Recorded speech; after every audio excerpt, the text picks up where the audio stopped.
નમસ્તે, હું છું વિક્રમ વકીલ અને આપ જોઈ રહ્યા છો હોટલાઇન ન્યૂઝ. સુરત અને દક્ષિણ ગુજરાતમાં અને ગુજરાતના બીજા ભાગમાં પણ જે દારૂની ઘૂસણખોરી થાય છે એનું મુખ્ય એપિસેન્ટર છે દમણ. વર્ષોથી દમણમાં ટુરિસ્ટો પણ આવે છે એન્જોયમેન્ટ માટે, ગુજરાત આખામાંથી, અને હવે તો મહારાષ્ટ્રમાંથી પણ આવે છે, કારણ કે મહારાષ્ટ્ર કરતા દારૂનો ભાવ દમણમાં અડધે ભાવે મળે છે. અને બીજી વસ્તુ એ છે કે દમણનું ડેવલપમેન્ટ પણ થયું છે થોડા વર્ષોમાં, અને દરિયા કિનારે બધા આવીને એન્જોય કરે છે.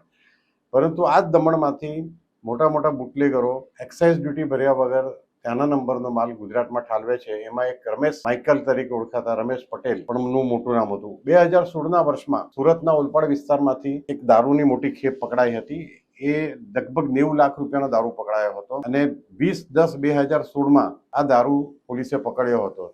તપાસ દરમિયાન ખબર પડી હતી કે આ દારૂ આજે માઇકલ ઉર્ફે રમેશ પટેલ છે એની વાઇન શોપ દમણમાં બધી છે ઘણી, 6 થી વધારે, એમાંથી સપ્લાય કરવામાં આવ્યો હતો. દારૂની જે એક્સાઇઝ નંબર એની સાથે મેચ થતું હતું. એટલે ત્યારે પછી આ રમેશ પટેલ ઉર્ફે માઇકલ ભાગી ગયા પોલીસથી બચવા માટે, અને એ વખતે ટોટલ 13 આરોપીઓની ધરપકડ થઈ હતી, પણ 10 આરોપીઓ હજુ પણ ફરાર છે.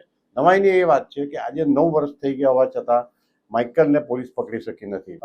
માઇકલે અમદાવાદ ગ્રામ્યની કોર્ટમાં આગોતરા જમીન માટે અરજી કરી હતી, જે રિજેક્ટ કરી દેવામાં આવી હતી, અને હાઈકોર્ટમાં ક્વોશિંગ પિટિશન પણ કરી હતી કે જે આ કેસ ખોટો છે એ પણ હાઈકોર્ટે ફગાવી દીધી હતી. હવે રમેશ પટેલ પાસે પોલીસ સમક્ષ હાજર થવા સિવાય બીજો કોઈ રસ્તો બચ્યો નથી. પરંતુ પોલીસે આટલા વખત 9 વર્ષ સુધી ભલભલા ખૂનના આરોપીઓને પકડી પાડતી શકી હોય તો આ દારૂના વેપારીને કેમ નથી, દારૂના 2 નંબરના વેપાર કરનારને કેમ પકડી શકતી નથી? માઇકલની સામેની તપાસમાં ઈડીએ પણ ઝંપલાવ્યું છે. એનું કારણ એ છે કે માઇકલના 4 વાઇન શોપના બેંક એકાઉન્ટમાંથી ₹225 કરોડની ટ્રાન્ઝેક્શનની વાત બહાર આવી છે. એટલે ખૂબ મોટી રકમ છે. આ 418 કરોડના ગેરકાયદેસર વ્યવહારો ઈડીએ શોધી નાખ્યા છે. માઇકલની 40 કરોડની મિલકત ટાંચમાં લીધી છે. આ માઇકલ દક્ષિણ ગુજરાતમાં ખૂબ જ જાણીતું નામ છે વર્ષોથી દારૂના સપ્લાય કરવા માટે.